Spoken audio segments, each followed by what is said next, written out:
नमस्कार, मैं हूं विवेकानंद शर्मा और आप देख रहे हैं the Vivek views.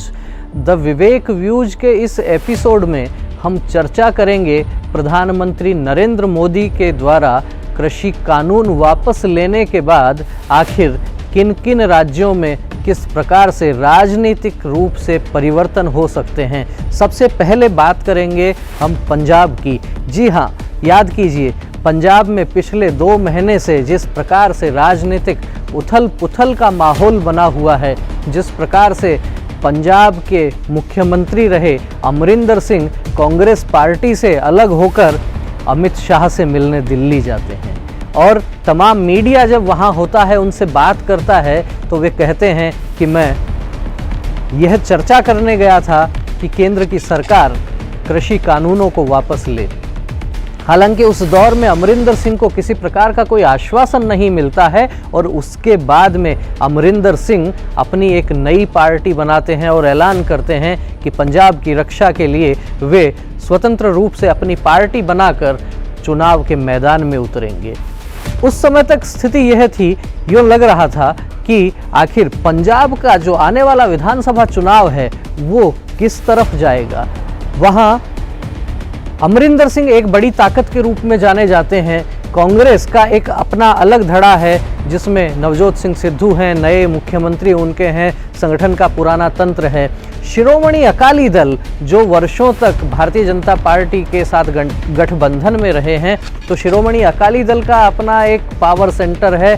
Bharatiya Janata party वहाँ स्वतंत्र रूप से अपनी ताकत बढ़ाने में लगी हुई है और इन सब के बीच अरविंद केजरीवाल, जी हाँ, आम आदमी पार्टी की नज़र भी लगातार पंजाब पर है। तो आखिर एक छोटा सा प्रदेश पंजाब और वहाँ पर कितने राजनीतिक ध्रुव बन रहे हैं। आप देखिए किस प्रकार से राजनीतिक ध्रुवीकरण होगा, किस प्रकार से कितने पावर सेंटर बन जाएंगे। भारतीय जनता पार्टी है, कांग्रेस है, शिरोमणि अकाली दल है, उसके साथ पंजाब आपके आम आदमी पार्टी है और अमरिंदर सिंह एक और नई पार्टी लेकर आ रहे हैं। तो इस दौर में जबकि प्रधानमंत्री नरेंद्र मोदी ने ये तय कर दिया है, ये घोषणा कर दी है सबके सामने आकर कि कृषि कानून वापस ले लिए गए हैं, तो क्या ये संभावना बन जाती है कि अमरिंदर सिंह भारतीय जनता पार्टी के पंजाब में नए साथी हो सकते हैं?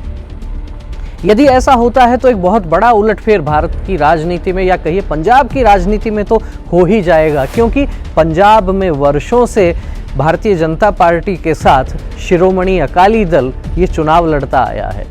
पंजाब के चुनावों में भी और केंद्र का जो चुनाव होता है उसमें भी दोनों का गठबंधन रहता है। दोनों को एक प्रकार से समविचारी संगठन भी कहा जाता है। कुछ मुद्दों पर जो है इनमें आपस में बहुत समानताएं लगती हैं, लेकिन एक दौर था जब राजस्थान में भैरव सिंह शेखावत हुआ करते थे और उस दौर में पंजाब में शिरोमणि अकाली दल का नेतृत्व करते थे प्रकाश सिंह बादल, जी हाँ, सुखबीर सिंह बादल के पिता।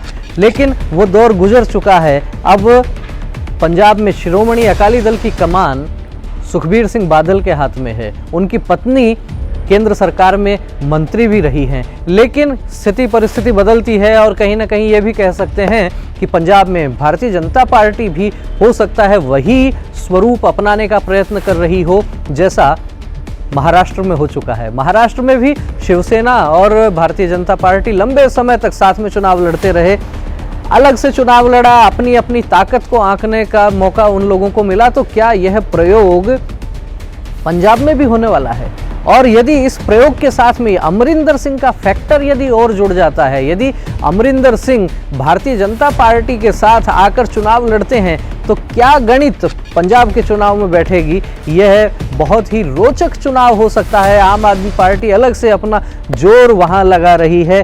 कांग्रेस पार्टी के पास में एक जो उनका वोट बैंक है उसमें कहीं ना कहीं अमरिंदर सिंह सेंध लगा जाएंगे, इससे भी इनकार नहीं किया जा सकता। पुराने नेता हैं और बहुत पकड़ है पंजाब पर। तो क्या कल की कांग्रेस भाजपा के साथ आकर, यानी अमरिंदर सिंह भाजपा के साथ आकर चुनाव लड़ सकते हैं? क्या ये कृषि कानून वापस लेने का सबसे बड़ा प्रभाव पंजाब की राजनीति पर इस प्रकार से पड़ सकता है? बहरहाल यह तो बताएगा वक्त, लेकिन यह बात निश्चित रूप से कही जा सकती है कि प्रधानमंत्री नरेंद्र मोदी ने जिस प्रकार से कार्तिक पूर्णिमा गुरु नानक देव जी के प्रकाश पर्व पर सुबह सुबह आकर सभी को चौंका दिया यह घोषणा करके कि कृषि कानून वापस लिए जा रहे हैं, उसके बाद में पंजाब के साथ उत्तर प्रदेश की राजनीति में भी कुछ परिवर्तन आ सकते हैं। जी हाँ, जिस उत्तर प्रदेश के जिस क्षेत्र में हम कह सकते हैं कि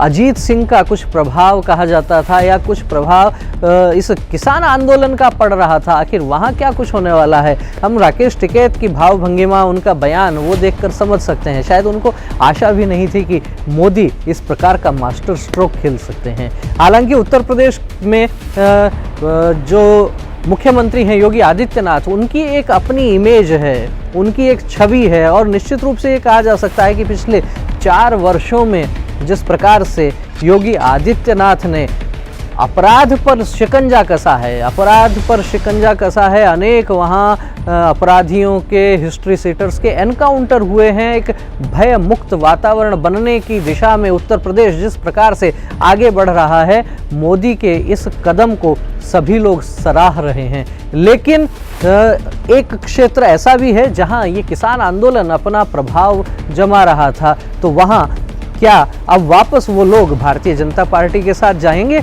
बहरहाल यह भी समय बताएगा, लेकिन निश्चित रूप से ये कहा जा सकता है कि किसान आंदोलन 1 वर्ष से जो लगातार चल रहा था, उस किसान आंदोलन का पटाक्षेप अब हो सकता है जब मोदी ने ये घोषणा कर दी है कि तीनों कृषि कानून वापस ले लिए जाएंगे।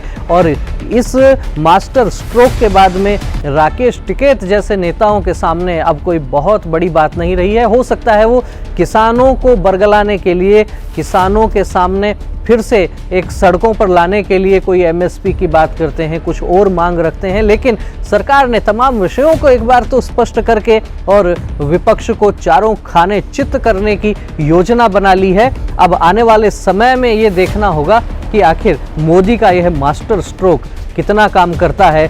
क्या पंजाब में समीकरण बदलेंगे? क्या उत्तर प्रदेश में योगी आदित्यनाथ के नेतृत्व में पुनः भाजपा सरकार बनाने वाली है?